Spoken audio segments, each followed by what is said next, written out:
Well, what's up, guys? This is Daniel from Arms Family Homestead, and welcome to a chilly Oklahoma morning. I got a surprise for you guys. It's goat kidding season, so the surprise is we lost another duck. Yeah, it was one of our little crazy quackers, one of the little rescue ducks. They're right here. I'm trying to get to them so I can show you which ones I'm talking about. Hey, ducks.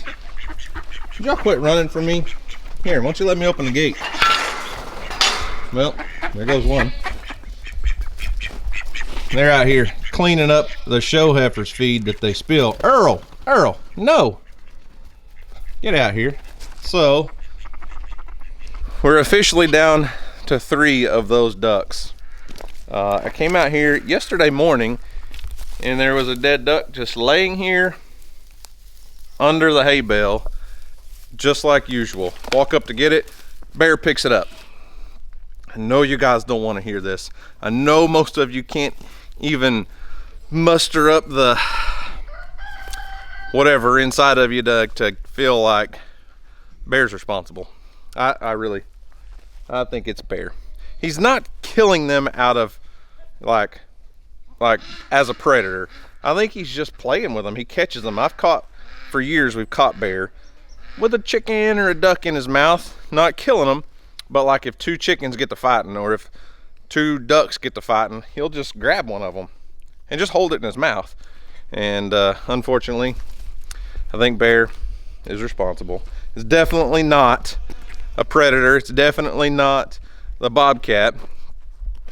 Otherwise it would have been mangled and torn up. It literally just looked normal. It just wasn't alive. So I think that's what's going on. But the real surprise, we had twins. We had 2 new baby goats. I came out, let's see, yesterday I was out here most of the day. No babies, but I did have a mom that looked like she was getting very close. When Weston had basketball, he had a basketball game. I may put together a little montage at the end of this video if you want to watch a little bit of Weston playing basketball in college. But anyways, I thought, well, he's got a game. We're gonna go to the game. Didn't think much about it. Come out today, we got 2 new babies on the ground.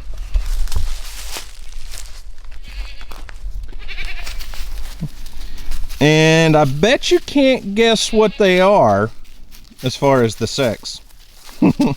So that puts us up to 11 babies total. We've had 12 born. We lost the 1. Look at this guy right here. Oh, it's so pretty. Look at the color on this thing. Earl, get back. But both of them are males. 2 little billy goats. That means 11 baby goats on the ground right now. 10 males, 1 female. I don't know what the deal is. But look at them. Aren't they cute? They're getting up and around really, really well for as young as they are. Look how little this guy is. What's up, buddy? He's not very big, but he's sure getting around just fine.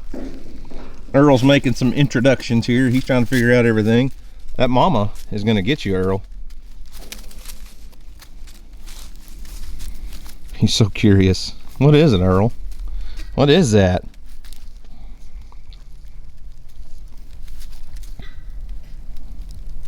This little black one's a little smaller than the white one, but he seems healthy and fine. And they were born back there at the back of the pasture, but she's got them up and around, and it's pretty chilly. It got down into the 20s last night, so they were obviously born yesterday during the day. I would say they were not born during the night because they're getting around too good.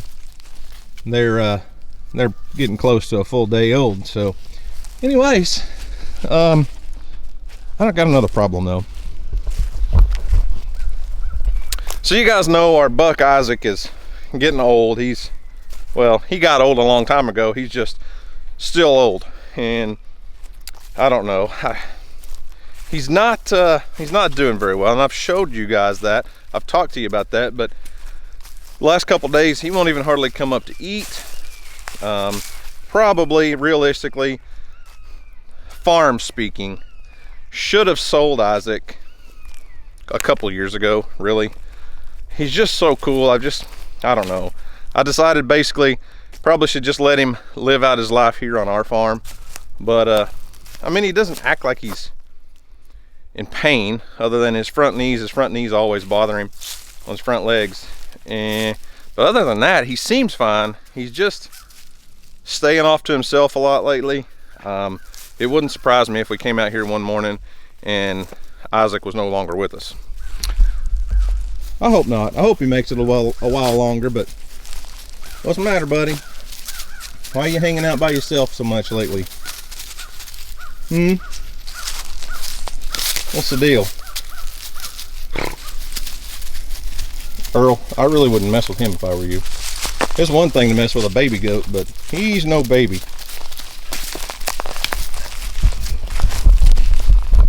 So I don't know what I'm going to do about old Isaac. Probably just let him live out the rest of his life here in peace. I need to separate him from the does because obviously they've kidded. I don't want them cycling and getting bred again. Got that other little young buck in here. I probably need to go ahead and sell him because we're going to move on to a different breeding buck, obviously, for this year, for this coming fall. But anyways, back to the babies. They're both happy and healthy and doing good. I'm telling you, Isaac throws some pretty colored babies, and his mama's all spotted up too. So black and white. You have a black and white mom and a black and white daddy. I guess it shouldn't surprise that you get black and white babies. You gonna go say hi, Earl? She's not gonna let you.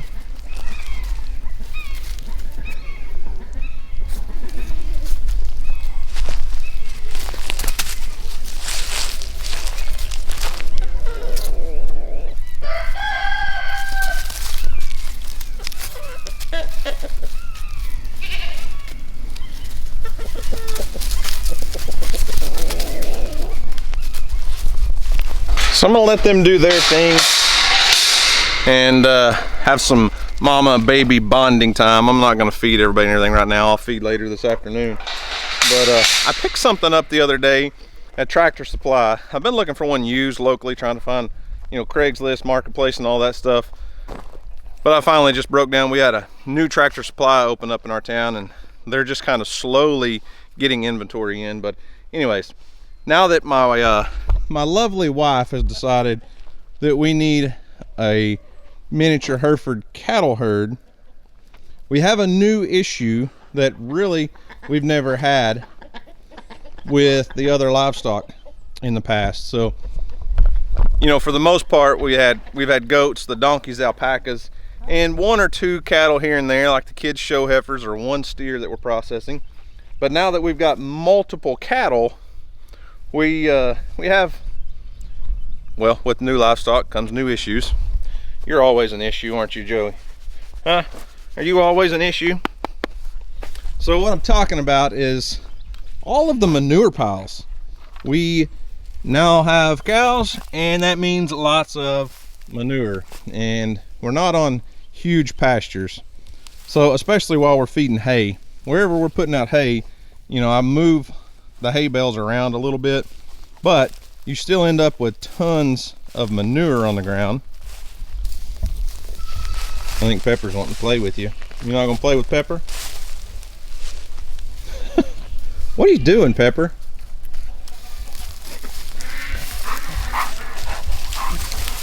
I don't think she wants to play. I'm glad y'all get along, but I don't think she wants to play with you. I didn't bring you any snacks, I'm sorry. No snacks. So contrary to what a lot of you are probably going to tell me I should do, I'm not going to come out here with a wheelbarrow and pick up all the manure piles and stack them up and compost them and put them in my garden. I literally just physically don't have the time, nor do I really want to. Now, yes, we could save some. We can pick up some, add to compost piles for the garden, for raised beds in the greenhouse and stuff. The donkeys and the alpacas pick a spot, and they poop in pretty much the same spots around the fields all the time, especially the alpacas. And alpaca manure is really good for a garden. It's supposedly not near as hot. It doesn't burn your plants near as much as some manures.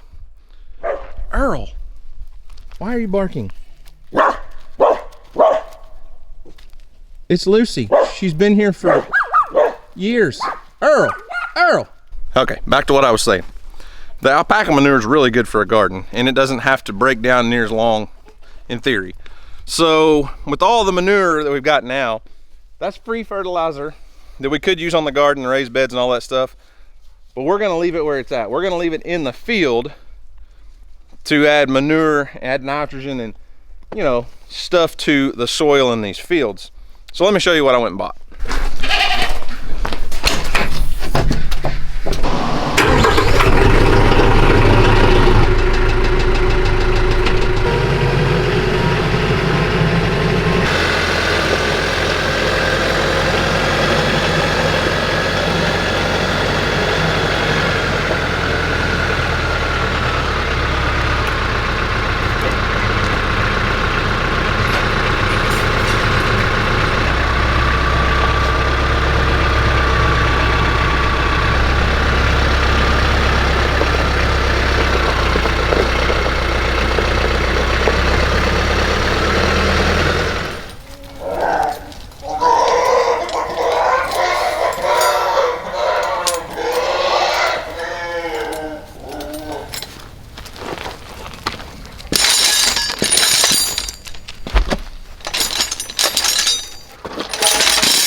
All right, so as you can see, this is a 6-foot drag harrow, and it can be used a couple different ways. Right now I have it turned to where the tines are facing down, which is going to get a lot more aggressive, a lot more abrasive, or a lot more damage to the soil, scratch the surface a little more. But you can also flip it over so that these long tines like this are on the top side, and it becomes more just a drag. Less of a harrow, more of a drag.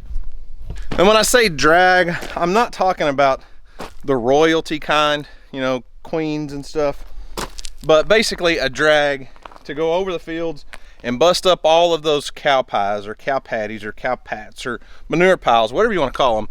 Bust them up and spread them out across the pasture to add basically organic fertilizer to the soil. Because if you've ever been in around cows much, you go out into a cow pasture, especially after winter when spring starts and the grass starts growing, they look like little bitty crop circles everywhere. Real green spots that the cows aren't eating. It's because they're not eating right there at their manure pile. So that grass has been fertilized really well, shoots up faster than the grass around it. And it'll just make the pastures look a lot better because we're keeping quite a few cows in a smaller area. So especially in the wintertime when we're feeding hay, like I said earlier, you get a lot of manure buildup, and this thing will spread that out, drag it around, clean up the pastures, fertilize the soil. And the reason I went with this style, with these long, heavy-duty tines, is when we're planting food plots for the deer, that makes a really good soil preparation tool. So I can come in with a disc or something and disc up the soil, and then you can drag it a few times. Kind of levels everything out, makes a really good seed bed, and you can actually use the same drag after you put out the seed to cover the soil, basically with food plots or, you know, bare ground for a food plot, like cool season crops like wheat and oats and turnips and rye and all that stuff. You're starting with bare soil, so that soil or that seed just needs good seed to soil contact. Well, this will allow for some scratching of the soil, turning over the soil just a little bit. Not tilling it with this, but just dragging it and spreading stuff around, leveling things out, but mostly for our pastures where the cattle are, to spread those manure piles. Now, with the aggressive tines pointed down, I'll probably have to pull it with the tractor. When it's flipped over and it's not near as aggressive and not digging into the soil, I'll be able to pull it with this Kubota Sidekick, no problem. This thing will just whip around the pasture real easy, clean it up, make it look nice, and we'll be good to go.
Excuse me, pardon me, coming through.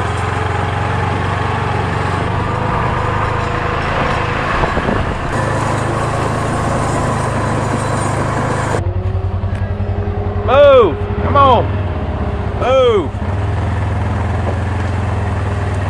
Move! Get out of the way!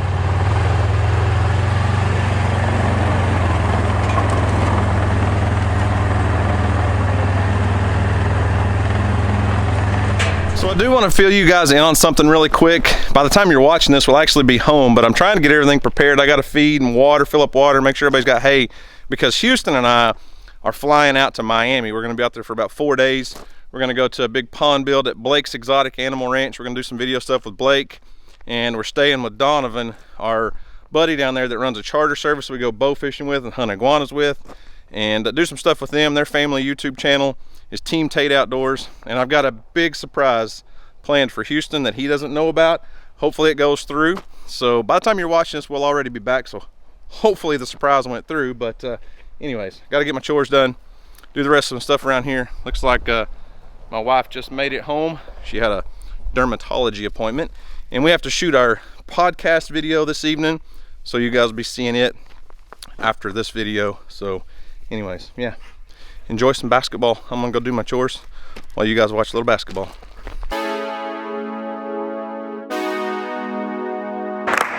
Number 23, Weston Thomas. Go West! Number 35, James Thomas.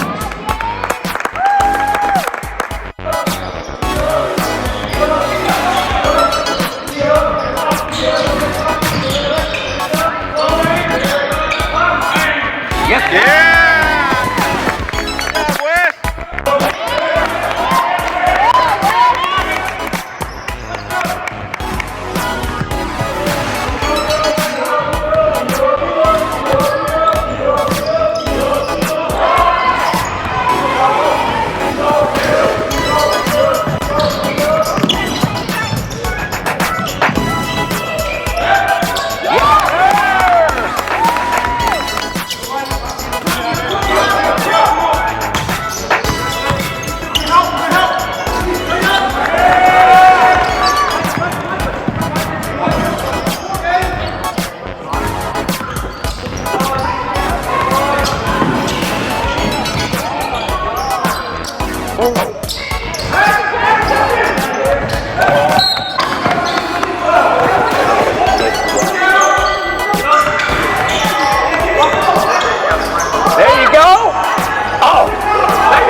So that's going to wrap it up for me, guys. As you saw, Weston's playing college basketball. He's actually bumped up to starting now. We've had some let's say drama on the team, some issues, but we're working through it. Team's coming together. I told you guys a while back they weren't playing very good as a team. Well, coaches made some changes, and Weston's starting now, which that wasn't one of the changes. Well, I guess it was one of the changes, but that didn't fix the problem by any means. But anyways, he's earned a starting spot and is scoring quite a few points, playing a lot better, getting a lot more playing time. The team is playing much better together. Like, they played, you know, the video you saw, we were in Hot Springs, Arkansas. They almost pulled out a win there, playing the 9th ranked team. We only had 7 players on the bench and 2 got in foul trouble. Tough game, not a lot of time off the court for anybody, so, you know, they got tired. We played a home game the other day against a team that beat us a couple weeks ago and blew them off the court. Beat them by like 15 or 18 points. One of the players, one of Weston's buddies, post player, had a season high with 22 points and like 12 or 15 rebounds, and playing much better as a team. So I'm excited for Weston. I'm excited for the team. It's so cool to be able to get to go and experience that, and traveling a lot. Traveling all over Oklahoma, Texas, Arkansas, Kansas, Missouri. Anyways, a lot of fun. Even Dutch and his family got to come to a game the other day, so it's interesting. It's something new for us, and I'm so thankful that I was able to take a leap of faith, walk away from my job as a state trooper to be able to do this stuff full time. Now I can work my schedule around kids' activities, and we get to go travel to Hot Springs, Arkansas to watch basketball, and travel to Miami to let, you know, Houston do some stuff with some other YouTubers. And I don't know, it's just so much fun, and I'm excited. I'm so blessed, so thankful. The Lord has blessed my family in so many ways, and just happy. It's great. Anyway, so guys, that's all I've got for today. Thanks for watching. I hope you enjoyed it. Y'all have a great day, and as always, we'll see you on the next video.